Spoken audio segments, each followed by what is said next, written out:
This is my new favorite deck, and I took second at my RTN with this deck.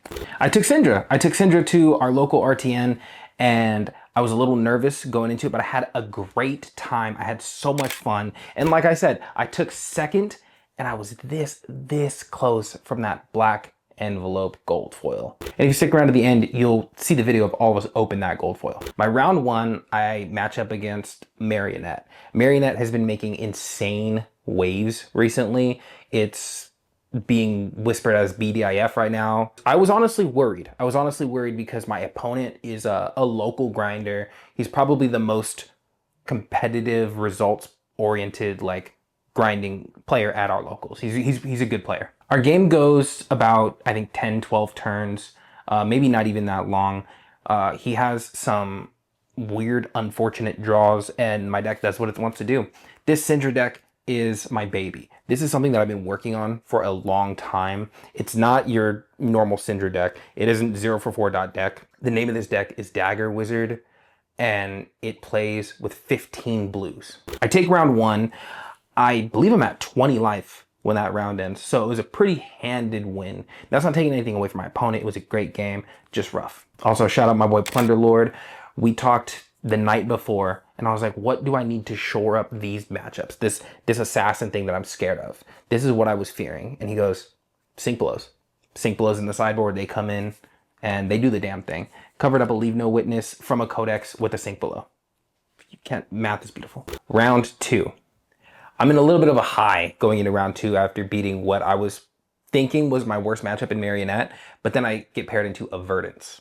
Again, another local, another grinder. This guy plays to win, and I know this is going to be a rough game. Verdance is blocked 2, send 2, 2-for-11s in fellings, and all of those. They're just really rough on Cindra, and with her fridge combined with how many D-reacts she actually runs, I was super nervous going into this one. The game goes as I expected. We're walking each other down. I'm sending 4-card hands, 5-card hands if I can, at my opponent. They're blocking 2, blocking some armor wherever they need to, trying to keep me off mask. And then they send something that basically equalizes the life totals because I don't block. Blocking is for a guy that's gonna die. So I'm sending my 4-card hands. We get to the end of the game. I am in Strider's death range. My opponent's at 1 life. So if we can get to the reaction step, I can flick and he just dies. We're getting down to the end. I'm at 8 life or 5 life, which is essentially Strider's death range, right? And my opponent's at 1 life. He looks up at his hand, I send an attack, and he goes, GG's. Thinking that he can't send death at me before I flick at him.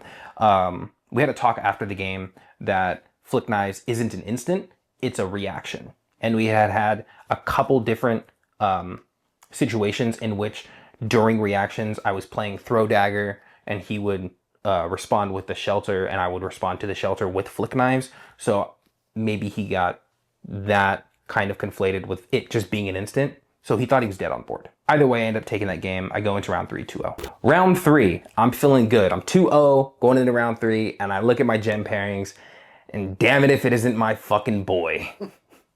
I'm sorry, bro. I'm sorry. I'm paired into Plunderlord himself, Josh, on Boost Puffin, or as we call her, Boofin. We've played this matchup a couple times.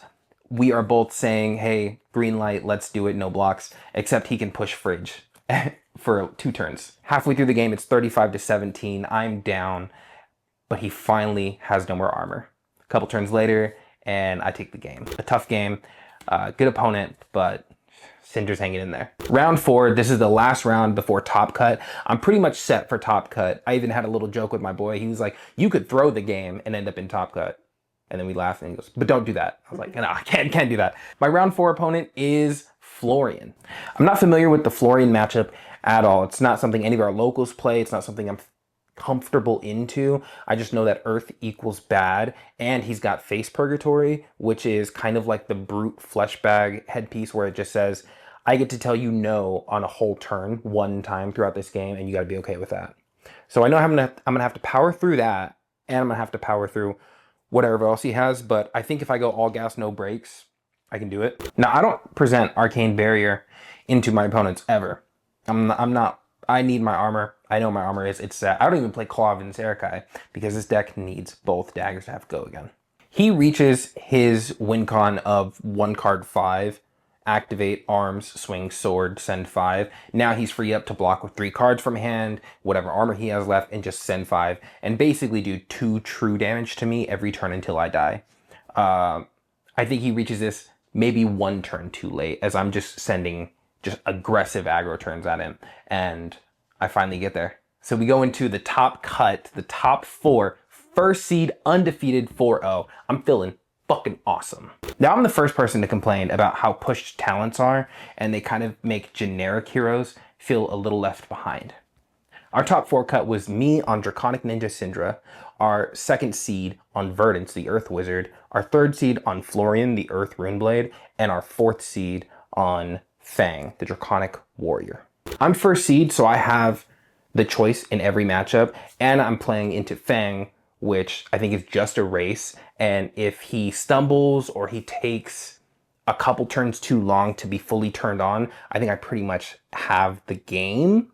So I take first. I don't give him an opportunity to mark me for free or make a fealty for free, and from there we just have a really good game. He gets turned on a turn before the game ends. It's just, again, a little too late. I think when he was turned on, I was at 20 life and he was at 13. And by the end of the game, I died at 5 life. So he closed the gap very quickly, but it's just not enough. Not enough against Cindra. So that's our quarters, and we're getting into the final match. Unfortunately, the Earth fight has left Verdance the winner. So that same Verdance player I played earlier is now my last opponent and my last obstacle for the gold foil, for the choice of playmat, and for all of the pricing. Our match is ridiculous. I'm sending tons of damage. I'm resolving prowesses of agility to draw an extra card. My opponent sees 4 of his 6 arcane damage spells throughout the game, and he sees the 5th one when I'm at 8 life. And again, I don't play Arcane Barrier, and I go down to so much arcane damage and that Verdance player. So our earlier match, it was close. We had a little bit of a miscommunication, but he brings it home and he gets me back in the finals, and I take 2nd at our RTN. And that was it. That was my RTN experience. I had a great time. This was the first event of the year that I got to go to with my boy Plunderlord, and we had a great time. If you want to hear him whine about going 1-3 and missing top cut, you can hear that if you ask nicely. I'm sure he'll be in the comments, and y'all get in the comments. Get in the comments and tell me what you want to see from us. Please like and subscribe. Don't forget to follow us anywhere you are social mediaing. Swing Lethal is there, and here's that video of that gold foil. Which way is it? Like it's face down right there? It comes out face down. Yeah. You're recording already? Yeah, I'm recording. Yeah, don't flip it. Yeah, don't flip. I know. Oh, it's work shit. Oh shit. Oh shit. Oh shit. Oh shit. What is it? 3, 2, 1. Yo!